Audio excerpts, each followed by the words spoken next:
Good morning বন্ধুরা, সবাইকে সুপ্রভাত। সবাইকে সাফল্যের দিশা ইউটিউব চ্যানেলে স্বাগতম। আজকের 23শে মের কারেন্ট অ্যাফেয়ার্স নিয়ে আলোচনা করব। তোমরা প্রথম থেকে শেষ পর্যন্ত ক্লাসটা করো এবং ক্লাসটা ভালো লাগলে অবশ্যই লাইক করে দিও এবং চ্যানেলটিকে সাবস্ক্রাইব করে নিও। তাহলে শুরু করা যাক আজকের ক্লাস। আজকের ক্লাসের ফার্স্ট কারেন্ট অ্যাফেয়ার্স হলো 2024 উবার কাপ জয়লাভ করলো কোন দেশ? উত্তর হবে চীন। চীন 2024 উবার কাপ জয়লাভ করেছে। এই সম্পর্কে জেনে নেব। এটি একটি ব্যাডমিন্টন টুর্নামেন্ট। চীনা মহিলা দল ইন্দোনেশিয়াকে 3-0 গোলে হারিয়ে 16 বারের মতো উবার কাপ জিতেছে। এটি মহিলাদের badminton team championship Uber cup নামেও পরিচিত।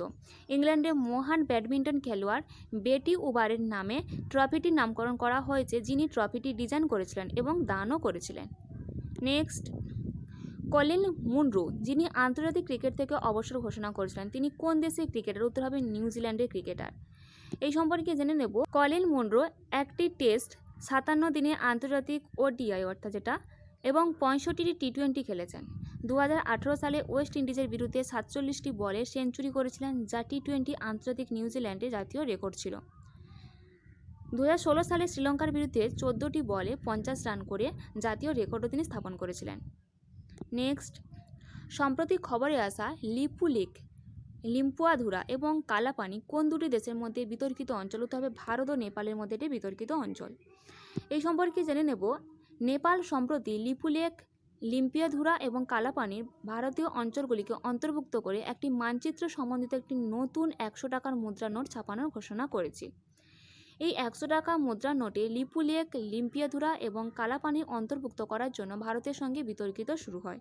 এই লিপু লেক এবং কালাপানি এবং লিম্পুয়াধুরা, যা ভারতে এর আগে নভেম্বর 2019-এ মানচিত্রে অন্তর্ভুক্ত করা হয়েছিল। নেক্সট, কোন দেশের সাথে লোকাল কারেন্সি সেটেলমেন্ট সিস্টেম চুক্তি স্বাক্ষর করলো ভারত? উত্তর হবে নাইজেরিয়া। নাইজেরিয়ার সঙ্গে Bharat local currency settlement system চুক্তি স্বাক্ষর করেছে। এই সম্পর্কে জেনে নেব। ভারত ও নাইজেরিয়া অর্থনৈতিক সম্পর্ক জোরদার করার জন্য লোকাল কারেন্সি সেটেলমেন্ট সিস্টেম চুক্তি স্বাক্ষর করল। ভারত নাইজেরিয়ার যৌথ বাণিজ্য কমিটির যৌথ অধিবেশন চলাকালীন স্বাক্ষরিত এই চুক্তির লক্ষ্য হল আন্তঃসীমান্ত লেনদেনের জন্য ভারতীয় রুপি এবং নাইজেরিয়ান মুদ্রা নাইজেরিয়ান নাইরার ব্যবহারকে উন্নীত করা। এখানে আমরা স্ট্র্যাটেজিকে আকারে নাইজেরিয়ার রাজধানী জেনে নেব আবুজা, রাষ্ট্রপতি বোলা আহমেদ টিনুবু এবং মুদ্রা নাইজেরিয়ান নাইরা। নেক্সট, 2024 সালে মে মাসে কে আইএফএফসিও এর চেয়ারম্যান পদে নিযুক্ত হলেন? উত্তর হবে দিলীপ সিংঘানি। এই দিলীপ সিংঘানি 2024 সালে মে মাসে আইএফএফসিও এর চেয়ারম্যান পদে নিযুক্ত হলেন। এই সম্পর্কে জেনে নেব। ইন্ডিয়ান ফার্টিলাইজার কোঅপারেটিভ লিমিটেড, যা আইএফএফসিও নামে পরিচিত, এর বর্তমান এমডি এবং সিইও রয়েছে ডক্টর উদয় শঙ্কর অবস্থি এবং সদর দপ্তর রয়েছে নয়াদিল্লি এবং এটি প্রতিষ্ঠিত হয়েছিল 3রা নভেম্বর 1967 সালে। এটি নতুন দিল্লিতে অবস্থিত। নেক্সট, ভারতের বেস্ট ট্রেডিং প্ল্যাটফর্ম এ তকমা পেল কোন কোম্পানি? উত্তর হবে কোয়ান্ট পাওয়ার। এই কোয়ান্ট পাওয়ার কোম্পানি ভারতের বেস্ট ট্রেডিং প্ল্যাটফর্মে তকমা পেয়েছে। এই সম্পর্কে জেনে নেব। এই কোয়ান্ট পাওয়ার সবচেয়ে উদ্ভাবনী এআই সক্ষম ট্রেডিং প্ল্যাটফর্ম, টানা দ্বিতীয় বছরে ভারতের সেরা ট্রেডিং প্ল্যাটফর্মে মর্যাদাপূর্ণ শিরোনামে অর্জন করেছে। এই কোয়ান্ট পাওয়ার হলো একটি এআই সক্ষম ট্রেডিং প্ল্যাটফর্ম, যা wisdom tree venture private limited দ্বারা তৈরি করা হয়েছে।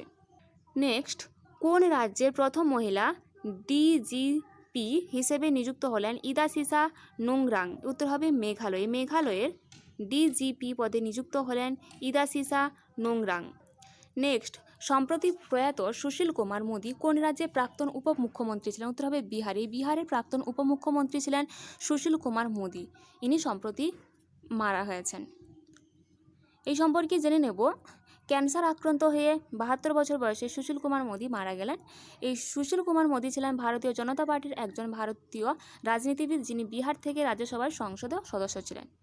বিহারে উপমুখ্যমন্ত্রী অর্থাৎ 4th উপমুখ্যমন্ত্রীর পাশাপাশি তিনি 2005 থেকে 2013 এবং 2017 থেকে 2020 পর্যন্ত বিহারের অর্থমন্ত্রীও ছিলেন। বর্তমানে বিহারের রাজ্যপাল রয়েছে রাজেন্দ্র আর্লেকার এবং মুখ্যমন্ত্রী রয়েছে নীতিশ কুমার এবং উপমুখ্যমন্ত্রী রয়েছে বিজয় কুমার সিনহা বিজেপি এবং সম্রাট Chowdhury BJP. Next, American express company বৃহত্তম ক্যাম্পাস চালু করা হচ্ছে কোথায়? উত্তর হবে গুরুগ্রামে। গুরুগ্রামে আমেরিকান এক্সপ্রেস কোম্পানি বৃহত্তম ক্যাম্পাস চালু করা হচ্ছে। এই সম্পর্কে জেনে নেব। আমেরিকান এক্সপ্রেস হরিয়ানার গুরুগ্রামে বিশ্বব্যাপী তার বৃহত্তম অফিস খুলতে চলেছে। এই নতুন ক্যাম্পাসটি ভারতীয় হিসেবে কাজ করবে এবং আমেরিকা এক্সপ্রেস অপারেশনের একটি হাব তৈরি হবে। এই আমেরিকান এক্সপ্রেস একটি মার্কিন বহুজাগতিক আর্থিক সেবা প্রতিষ্ঠান। এর প্রধান কার্যালয় নিউ ইয়র্কে ম্যানহাটনের আমেরিকান এক্সপ্রেস টাওয়ারে রয়েছে। প্রতিষ্ঠানটি প্রতিষ্ঠিত হয়েছিল 1850 সালে। এটি প্রতিষ্ঠিত হয়েছিল। নেক্সট, কোন রাজ্য নীলগিরি তহর নামে প্রাণী প্রজাতিকে রক্ষা করতে সমীক্ষা শুরু করলো? উত্তর হবে তামিলনাড়ু। এই তামিলনাড়ু সম্প্রতি নীলগিরি তহর নামে প্রাণী প্রজাতিকে রক্ষা করতে সমীক্ষা শুরু করেছে। এই সম্পর্কে জেনে নেব। তামিলনাড়ু সরকার নীলগিরি তাহর প্রাণী নিয়ে 3 দিনের সমীক্ষা শুরু করেছে। এটি জরিপের লক্ষ্য হলো এই বিপন্ন প্রজাতিটিকে আরও ভালোভাবে বোঝা এবং সংরক্ষণ করা।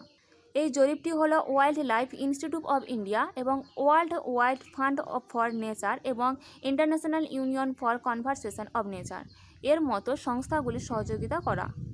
এই নীলগিরি তাহর সম্পর্কে সচেতনতা সৃষ্টির জন্য তিনি স্কুলের শিক্ষার্থীদের একটি বই বিতরণ করেন।